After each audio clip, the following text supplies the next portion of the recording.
다 같이 기도하겠습니다. 사랑의 하나님 감사합니다. 오늘 이 새벽에 저희들 주 앞으로 불러 모아주시고 오늘 하루도 하나님 말씀으로 시작하게 하여 주심에 감사합니다. 하나님의 인도하심 없이는 저희들 길을 헤매는 삶이 될 수밖에 없음을 기억하게 하시고 하나님의 인도하심이 어디에 있는가, 하나님의 뜻이 어디에 있는가 분별하며 살아가고자 영적으로 바로 서 있게 하시고 늘 깨어 있게 하여 주시옵소서.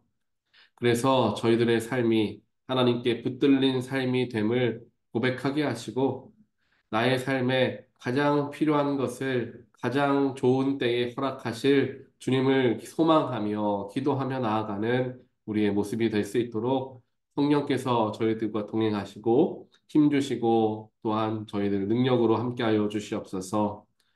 찬양으로 고백하였던 것과 같이 어렵고 힘든 때를 지난다 할지라도 주님께서 우리와 함께 하시기에 주님의 지팡이가 나를 보호하시기에 우리가 힘을 내어서 그 속에서도 살아갈 수 있게 되는 줄 믿습니다. 하나님이 늘 우리와 함께 하시고 동행하시며 위로하시며 치유하시고 회복하시는 놀라우신 주님이심을 저희들 경험하게 하시고 체험하게 하시고 삶에서 만나게 하여 주시옵소서. 오늘 이 시간 하나님 말씀을 대합니다. 말씀으로 깨우치게 하시고 또한 말씀을 통하여 변화되어서 오늘 하루도 새 힘을 얻고 살아가는 귀한 우리들 될 수 있도록 하나님께서 이 자리 가운데 함께하여 주시옵소서. 이 모든 말씀 예수 그리스도 이름으로 간절히 기도합니다. 아멘. 하나님 말씀 함께 보겠습니다.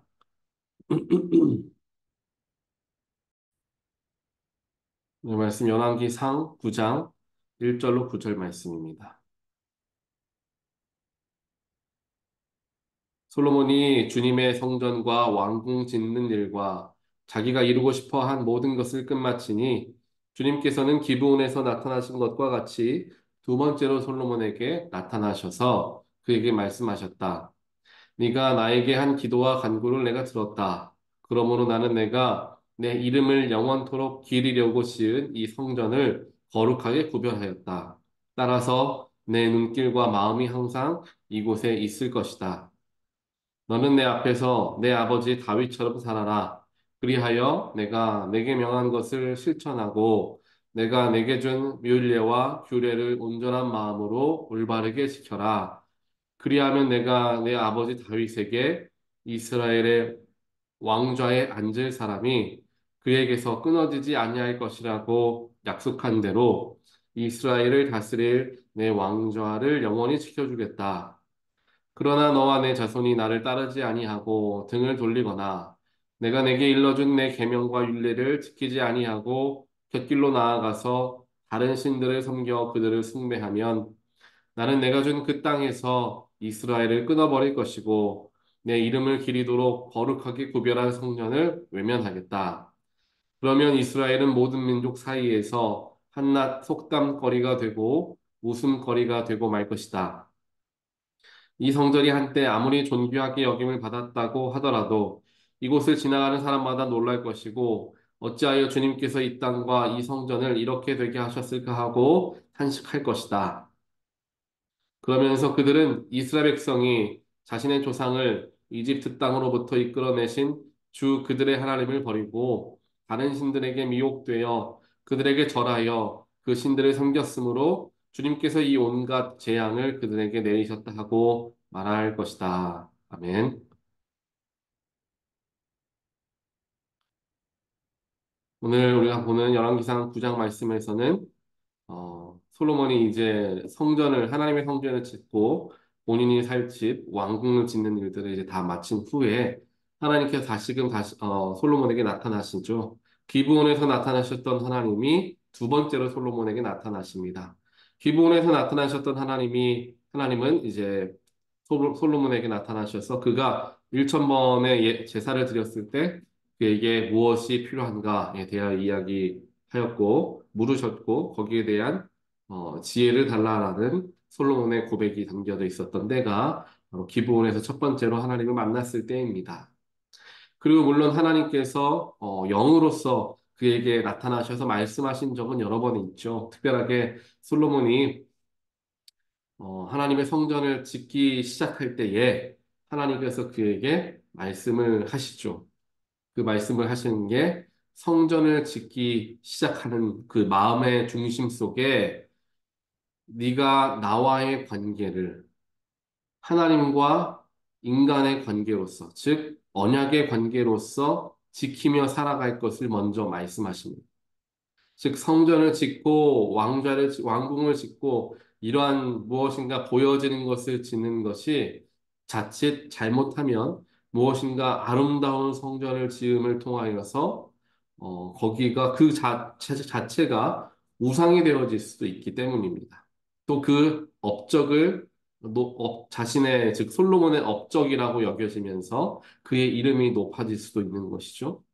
하지만 그때에 하나님께서 먼저 솔로몬에게 말씀을 하시는데 그 먼저 하시는 말씀이 너는 나의 율례와 규례를 올바르게 지켜라. 그러면 너의 아버지 다윗과 같이 너의 삶이 끝날 때까지 그 왕좌가 영원할 것이다. 라는 이제 말씀을 해주십니다. 그런데 오늘 한 번 더 하나님께서 솔로몬에게 나타나셔서 그와 비슷한 이야기를 다시 한번 하시죠.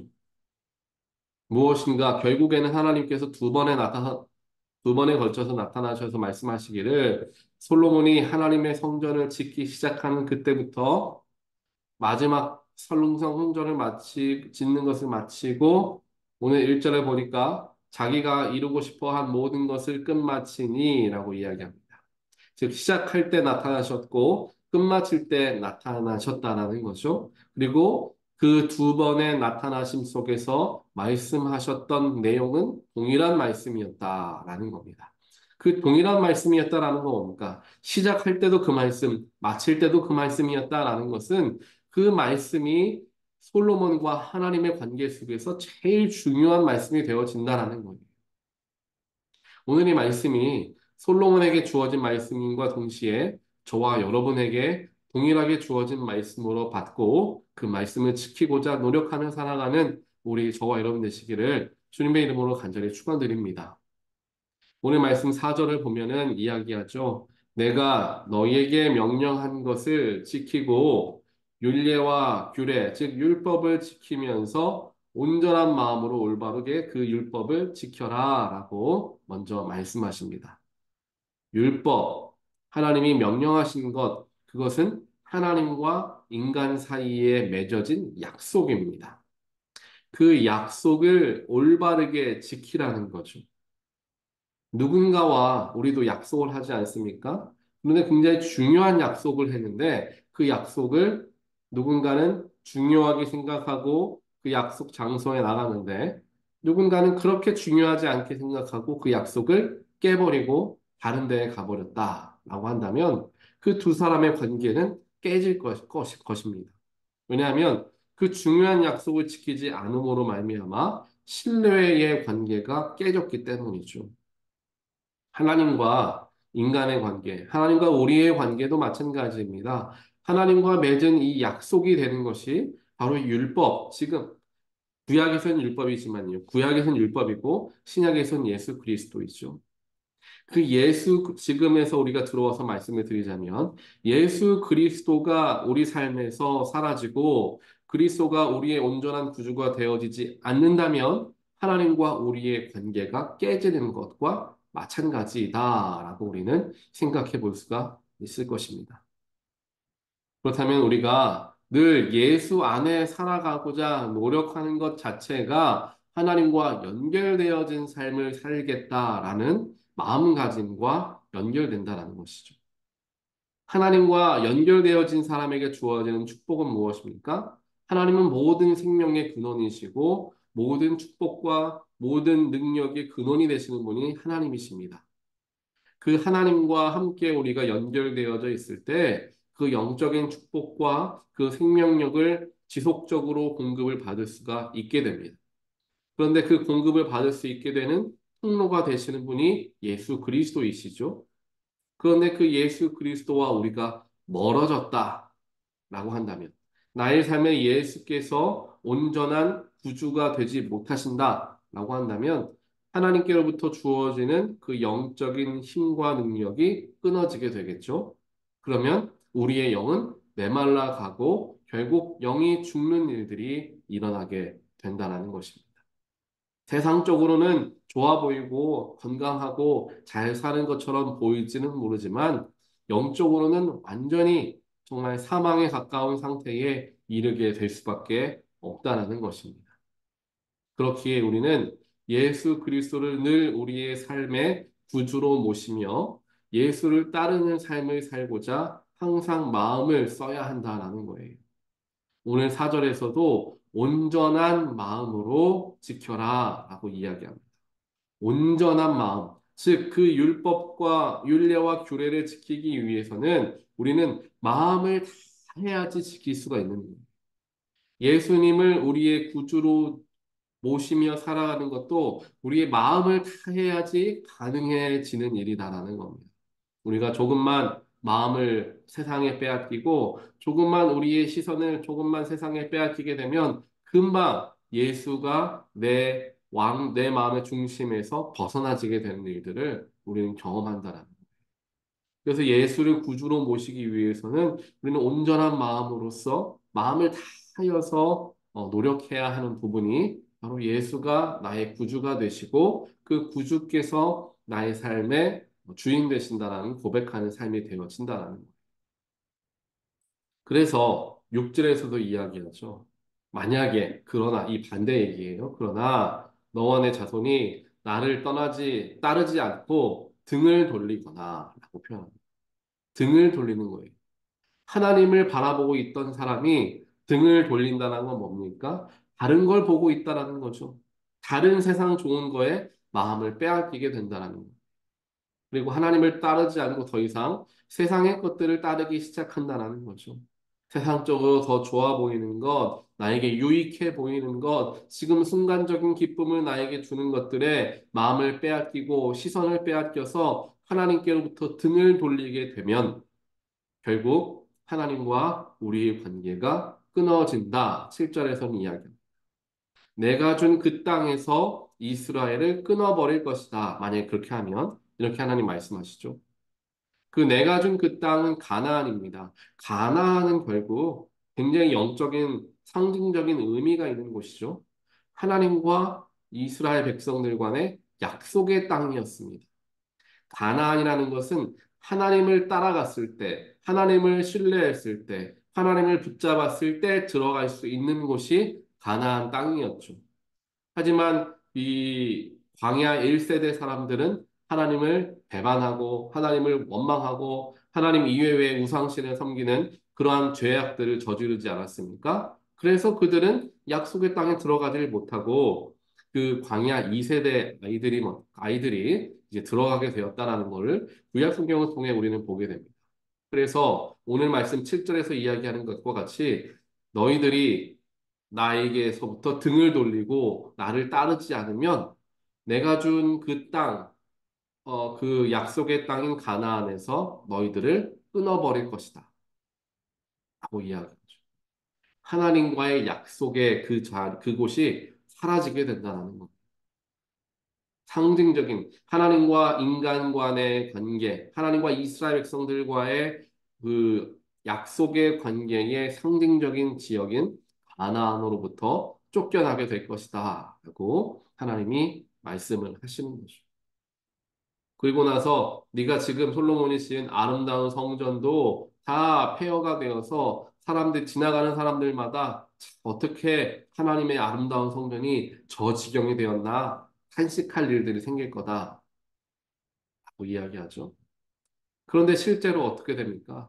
정말로 그런 일들이 일어나죠.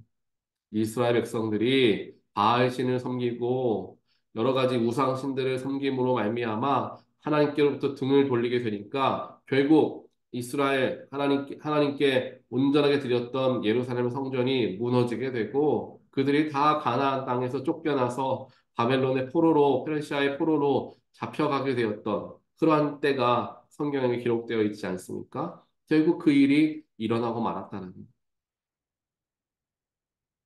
하나님과 연결되어져 있을 때, 즉 약속으로 붙들려서 연결되어져 있을 때, 또 지금 오늘 말씀에서는 약속의 장소, 가나안을 이야기하는데요. 지금 우리에게는 약속의 주인이 되시는 예수 그리스도가 되시겠죠.